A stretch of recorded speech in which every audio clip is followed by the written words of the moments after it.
welcome back to Wavra Farms. We are going to talk about some fall plantings today to get you in the mood to change some of those containers out or just add some new ones to the landscape. I know that my containers in my house still look really good, so I'm trying to leave those in, but I do love fall, so I'm going to pop some fall pots into my landscape as well. So today we're going to plant a bigger pot.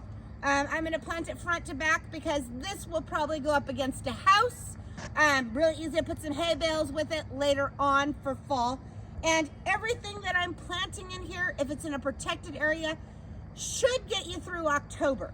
A lot of these are cool season, and you might even be able to get into November, just depending on what our weather does and where this is planted. So this here is called millet. Millet kind of looks like corn. It's going to get some nice big black seed heads and grow about 30 inches tall. And it just adds a great fall look. So I'm going to stick that here in the back. Now, I already pre-filled my pot with the Espoma potting soil. So Andrew helped me with that quick this morning, just so we didn't waste any of your extra time. This here is a euphorbia called Miner's Merlot. It will go sun to shade, and it's also a perennial. So I tend to do a lot of my fall planters with perennials because when I'm done with them, I can stick them in the landscape. So it's just a really easy way to add to your pots, spend the money on some great perennials, use them in some beautiful containers, and then move them to the landscape to repurpose them. So this has some great color. It's got a little bit of the lighter green that will pair nicely with this. And I'm just gonna stick this in kind of towards the back. And as I go, I tend to backfill. So when I backfill, that gives me a little bit of extra room in. So Andrew can kind of zoom in so you can see how I kind of shuffle the dirt around. Now this is a Rudbeckia. This is a black-eyed Susan. And that yellow just screams fall. So it's gonna also give us some nice size. It's gonna go about 2 feet tall.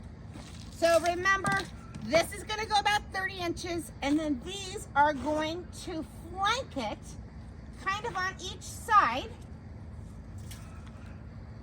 and give us some nice height in this container pot. Now the Rudbeckia can also be planted in the landscape because here we are in Salem, Oregon. We are a zone 7, and so this here is hardy in the landscape as well. And in fact, it will reseed when I move it to the landscape. So then I just pulled some other little things. My white mum, it got some dirt on it this morning, unfortunately, with just moving things around.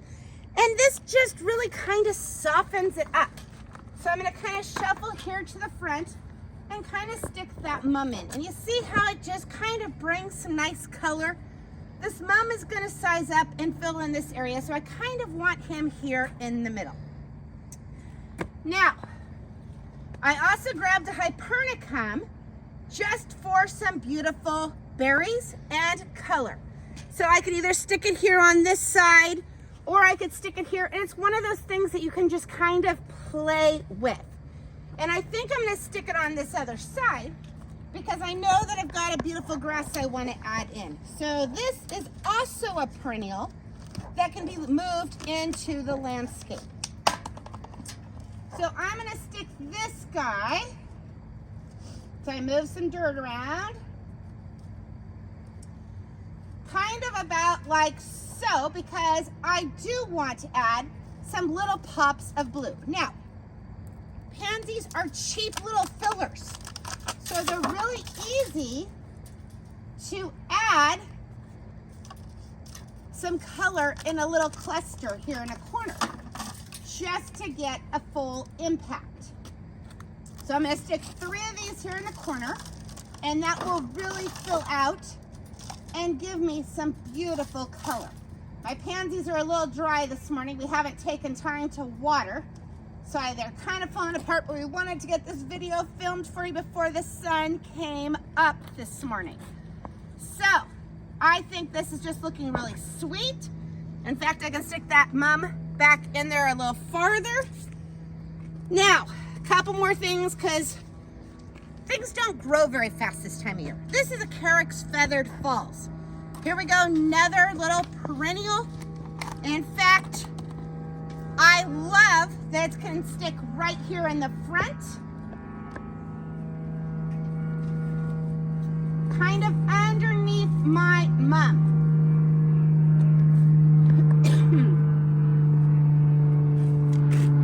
And still gives, sorry for the plane. We are right in the Air Force flight path. So we get flyovers all the time. I guess Andrew could have zoomed in on the plane to show you the big plane, but it's a little far away now. Anyways, to finish our container, we got to focus back. Okay, so I put the Carex grass in, kind of to flank the front and give me something beautiful coming down the front. And then this is actually a cabbage called Pigeon, and it is going to be a white cabbage. So I'm going to stick this in right here, and this is just really going to fill in the front nicely. And let me tell you why I'm going to stick this in. Okay, so what's going to happen as we get into the season? It gets cold here in Oregon.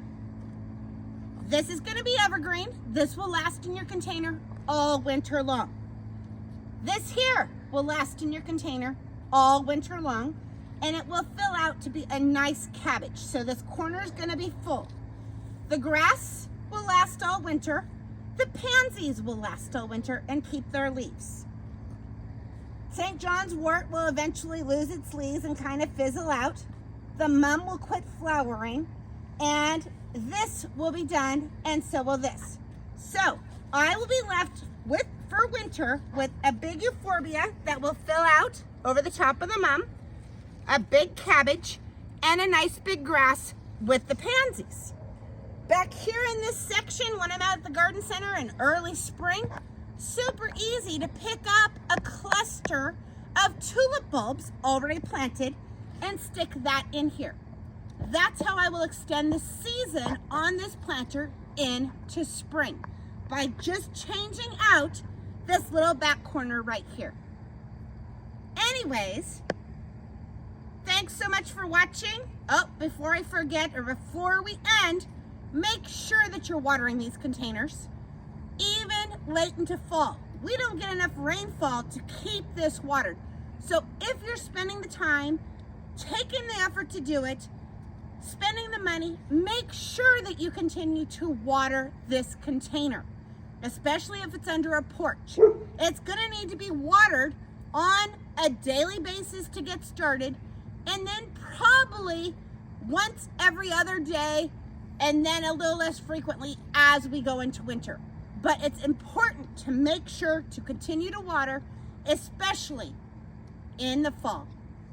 Again, thanks so much for watching, and happy gardening.